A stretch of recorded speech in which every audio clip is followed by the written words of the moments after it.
देखो आया रंगों का त्योहार लेकर खुशियों की बहार। आसमान भी आज हुआ है रंगीन, चारों दिशाओं ने ओढ़ा है रंग ये हसीन। गुजिया से मीठी हो आपकी होली, खबरी चौक की है बस यही बोली। आज देश भर में मनाया जा रहा है रंगों का त्योहार होली। हालांकि कोविड के चलते होली फीकी जरूर हुई है, लेकिन बेरंग नहीं। तो चलिए होली के इस खास मौके पर जानते हैं इसके इतिहास के बारे में। होली वसंत ऋतु में मनाया जाने वाला एक महत्वपूर्ण भारतीय त्योहार है।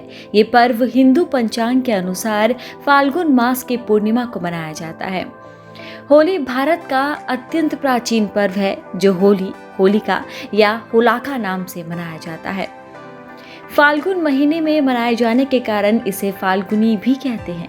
होली का त्योहार वसंत पंचमी से ही शुरू हो जाता है। उसी दिन पहली बार गुलाल उड़ाया जाता है। इसके इतिहास को लेकर इतिहासकारों का मानना है कि इस पर्व का प्रचलन अधिकतर पूर्वी भारत में रहा। इस पर्व का वर्णन अनेक पुरातन धार्मिक पुस्तकों में मिलता है।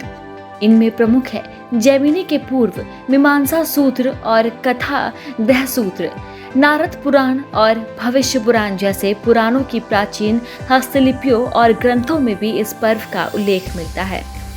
विंध्य क्षेत्र के रामगढ़ स्थान पर स्थित ईसा से 300 साल पुराने एक अभिलेख में भी इसका उल्लेख किया गया है। संस्कृत साहित्य में वसंत ऋतु और वसनोत्सव अनेक कवियों के प्रिय विषय रहे हैं। सुप्रसिद्ध मुस्लिम पर्यटक अल बरूनी ने भी अपने ऐतिहासिक यात्रा संस्मरण में होलिका उत्सव का वर्णन किया था। भारत के अनेक मुस्लिम कवियों ने भी अपनी रचनाओं में इस बात का उल्लेख किया है कि होलिका उत्सव केवल हिंदू ही नहीं, मुसलमान भी मनाते आए हैं। सबसे प्रामाणिक इतिहास की तस्वीरें हैं। प्राचीन काल से चली आ रही होली मुगल काल में भी धूमधाम से मनाई गई। कुछ मुगल बादशाहों ने तो धूमधाम से होली मनवाई। अकबर, हुमायूं, जहांगीर, शाहजहां और बहादुर शाह जफर होली के आगमन से बहुत पहले ही रंगोत्सव की तैयारियां शुरू करवा देते थे। अकबर के महल में सोने चांदी के बड़े बड़े बर्तनों में केवड़े और केसर से युक्त टेसू का रंग घोला जाता था और राजा अपनी बेगम और हरम के सुंदरियों के साथ होली खेलते थे। जहांगीर के समय में महफिल होली का भव्य कार्यक्रम किया जाता था। इस अवसर पर राज्य के साधारण नागरिक बादशाह पर रंग डालने के अधिकारी होते थे। शाहजहां होली को इर्द गुलाबी के रूप में धूमधाम से मनाते थे। बहादुर शाह जफर होली खेलने के बहुत शौकीन थे और होली को लेकर उनकी सरस काव्य रचनाएं आज तक सराही जाती हैं। होली के पर्व से अनेक कहानियां भी जुड़ी हैं। इनमें से सबसे प्रसिद्ध कहानी है प्रहलाद की। माना जाता है कि प्राचीन काल में हिरण्यकशिपु नाम का एक अत्यंत बलशाली असुर था। उसने अपने बल से स्वयं को ही ईश्वर मानना शुरू कर दिया था। उसने अपने राज्य में ईश्वर का नाम लेने पर ही पाबंदी लगा दी थी। हिरण्यकशिपु का पुत्र प्रहलाद ईश्वर भक्त था। प्रहलाद की ईश्वर भक्ति से क्रोधित होकर हिरण्यकशिपु ने उसे अनेक कठोर दंड दिए, लेकिन उसने ईश्वर की भक्ति का मार्ग नहीं छोड़ा। हिरण्यकशिपु की बहन होलिका को वरदान मिला था कि वो आग में भस्म नहीं हो सकती। हिरण्यकशिपु ने आदेश दिया होलिका को कि वो प्रहलाद को गोद में लेकर आग में बैठ जाए। आग में बैठने पर होलिका तो जल गई, पर प्रहलाद बच गया। ईश्वर भक्त प्रहलाद की याद में ही होली जलाई जाती है, जिसे कहा जाता है होलिका दहन।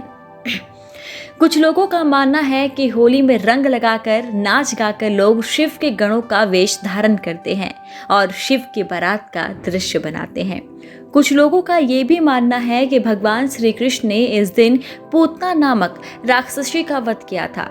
इसी खुशी में गोपियों और ग्वालों ने रासलीला की और रंग खेला।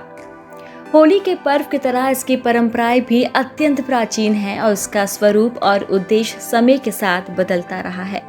कहीं होली के मौके पर गुजिया की मिठास देखने को मिलती है, तो कहीं भांग की ठंडक, कहीं अबीर गुलाल उड़ते हैं, तो कहीं लाठियों की होती है बारिश। कहीं फूलों में सराबोर होकर होली खेली जाती है, तो कहीं संगीत की ताल पर थिरक कर मनाई जाती है होली। होली के अवसर पर आप सभी को खबरी चौक की ओर से होली की हार्दिक शुभकामनाएं। होली खेले, अपनों के साथ खेले, लेकिन हाँ याद रहे हम कोविड दौर में हैं, ऐसे में सावधानी घटी दुर्घटना घटी। आज के समय में हमें अपने घर पर ही रहकर होली का त्योहार मनाना है। सोशल डिस्टेंसिंग का पालन करें, मास्क का उपयोग करें और समय समय पर हाथ धोते रहे या सैनिटाइज करें। सार्वजनिक रूप से होली का त्योहार ना बनाएं, यही हमारे लिए कोरोना से बचाव का सही उपाय है।